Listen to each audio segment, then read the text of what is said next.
Pouvez-vous nous en dire un peu plus sur l'hormonothérapie? L'hormonothérapie a pour but de diminuer les concentrations des hormones mâles ou androgènes, notamment la testostérone, ou d'empêcher ces hormones d'agir sur les cellules cancéreuses. Les cellules cancéreuses prostatiques ont besoin de ces androgènes pour se multiplier. L'hormonothérapie contribue aussi à diminuer la taille de la prostate. Cette modalité ne guérit pas le cancer, mais elle peut ralentir, mais vraiment ralentir la croissance de la tumeur et être utile bien souvent avant une intervention chirurgicale, surtout avant la cryochirurgie dont nous venons de parler.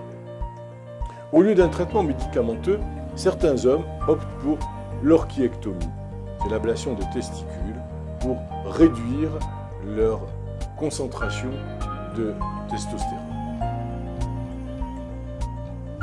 L'hormonothérapie et la radiothérapie sont souvent administrées ensemble aux patients dont le cancer continue de s'étendre ou réapparaît après un traitement chirurgical initial.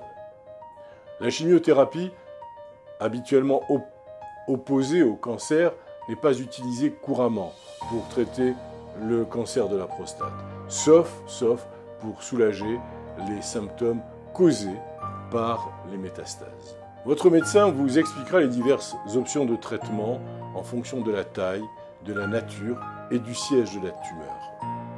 Si vous craignez d'être atteint d'un cancer de la prostate, consultez votre médecin.